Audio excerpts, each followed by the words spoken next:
салом дӯстони азиз, хушомадед ба канали Некатоб. Субҳи 16 январи соли 2006 ҳавопаймои Boeing 737 ширкати ҳавопаймоии амрикоӣ Continental Airlines барои парвоз омодагӣ медид. ҳавопаймо бояд аз Эл-Пасо ба Хьюстон парвози дохилии мусофиронро анҷом медод, ки дар он 114 мусофир ва 5 узви экипаж буданд.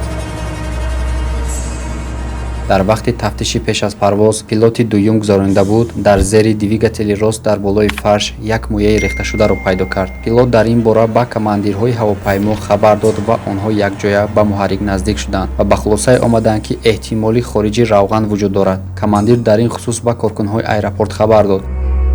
дери нагузашта 3 механик ба назди самолёт омаданд ва тафтиш шурӯъ карданд. онҳо аз командир хоҳиш карданд, ки двигателро ба кор андозад, то ки манбаи мушкилиро пайдо кунанд, азбаски муайян карда шуд, ки он статикӣ нест. яке аз механикҳо дар дохили двигател ва дигаре дар берун он ҷо ҷойгир шуда буд. сеюм дар як масофаи муайян дуртар ба хотири омӯзиши коргарон истода буд. двигател қариб 3 дақиқа ба халастои худ кор карда истода буд, ки механикон тафтиши аввалияро анҷом доданд. сипас яке аз онҳо ба фармондеҳ тамос гирифта хоҳиш кард, ки қувваи муҳаррикро то 70% зиёд кунад. тақрибан 1.5 дақиқа пас аз расидан ба қувваи дархостшудаи санҷиши иловагии муҳаррик кор кард, ки яке командир як телап ва каме ларзишро дар самолёт ҳис кард, ки он шиддаттар мегирифт. аз ҳамон сабаб компрессори муҳаррик аз кор монд. командир тахмин кард, ки чӣ гапе ҳаст ва баъдан кори муҳаррикро ба ҳолати бекорӣ, яъне халастои худ гузаронид. ҳамин ҷо пилоти дуюм гуфт, ки чизе ба муҳаррик даромадааст. баъди ин гап дарҳол онҳо муҳаррикро тамоман хомӯш карданд.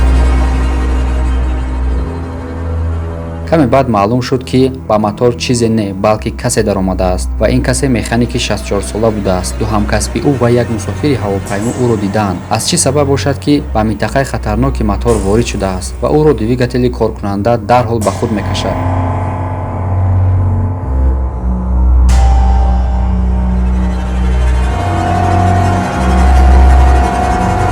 кормандони шӯрои миллии амниятии нақлиёт тафтишоти ҳамин аэропортро анҷом доданд ва ин ҳодисаро ҳуҷҷатгузорӣ карданд ва чанд акси оқибатҳои онро низ гирифтанд. ва ман аз сабабҳои қоидаҳои YouTube ба шакли табиияшон он суратҳоро ба шумо нишон додан наметавонам. аз ҳамин сабаб маҷбур шудам, ки онҳоро тағйир дода ва баъдан пешкашатон кунам.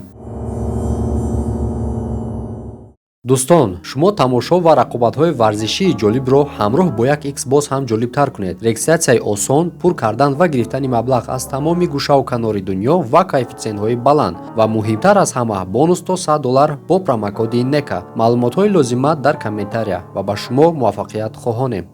мард вақте ки ба муҳаррик меафтад, ба маънои аслии ин калима ба гӯшпораҳои хурд табдил меёбад, ки ӯро гӯё аз гӯшкимакунак гузаронида бошанду ба якчанд метр ба ҳаво партофта бошанд.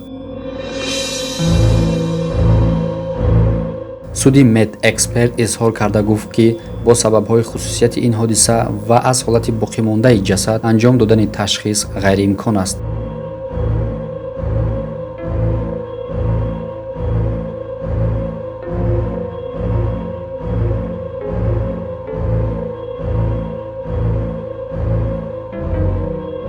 дар натиҷаи ин ҳодиса муҳаррик каме осеб дида баъдан таъмир карда мешавад. ин ҳавопаймо парвозҳои муқаррарии худро идома медиҳад. дар соли 2011 ин самолётро ширкати дигари амрикоӣ бо номи United Airlines харидорӣ мекунад ва дар дасти онҳо қариб ки 3 сол парвоз мекунад ва баъдан дар соли 2014 аз ҷониби як ширкати хусусии нигерӣ бо номи Airpeace харидорӣ мешавад. ин ҳавопайморо рақамҳои бортии ӯро ва инчунин рангу борашро ҳатто тағйир медиҳанд ва то замони мо парвозҳои худро идома дода истодааст. мутаассифона ҳодисаи маргбори аэропорти Эл-Пасо дар таърихи ҳавоӣ ягона нестанд. дар майи 2006 дар аэропорти байналмилалии Хитой бо номи Тайпин ҳодисаи ба ҳамин монанд шуда гузашт.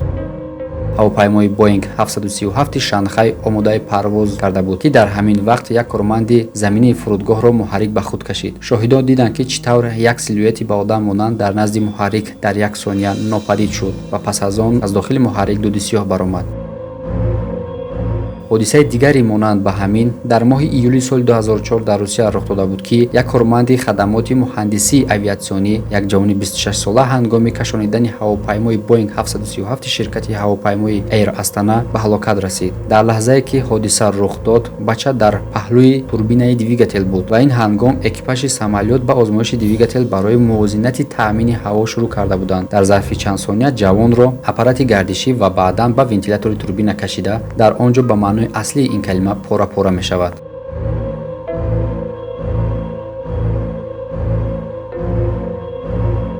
барои он ки шумо тахмин фаҳмед ки ҳангоми ворид шудани одам ба муҳаррики ҳавопаймо ба бадани инсон чӣ рӯй медиҳад, ман тавсия медиҳам ки видеои навбатиро тамошо кунед.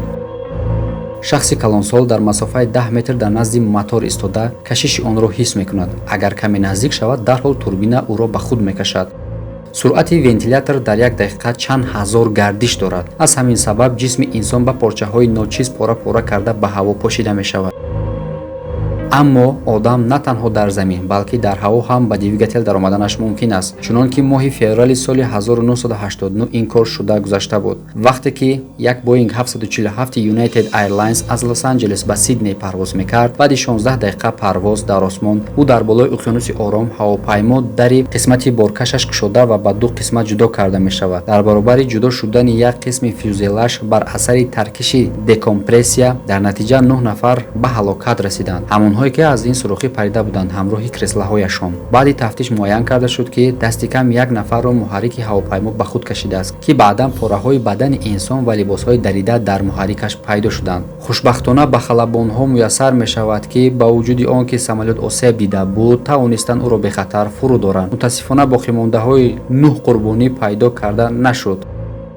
афтидани ҳар гуна предметҳои бегона ба муҳаррики самолёт ҳодисаи ғайриоддӣ нест, яъне бисёр вақт ин гуна ҳодисаҳо рух медиҳанд дар таърихи авиатсионӣ. ин метавонад паррандаҳо бошад ё ҳар гуна партофҳое ки дар фарши парвоз қарор доранд. ҳамин тавр дар соли 2009 дар аэропорти байналмилалии Лос-Анҷелес дар муҳаррики Boeing 747 як предмети оҳанини ҳамин аэропорт меафтад, ки бояд қайд намуд вазни ин контейнери оҳанин тақрибан 800 килограммро ташкил медод. вакууме ки дар натиҷаи ҳавоии толхӯранда ба вуҷуд омада буд, то дараҷаи сахт пурқувват буд, ки ин контейнере ки дар аробачаи мошини багажкашак ки дар наздикаш бастагӣ буд ба худ мекашад. хушбахтона аз масоҳати калонаш ӯ дар даромадгоҳи муҳаррик дар мемонад ва ягон зарари ҷиддӣ намерасонад.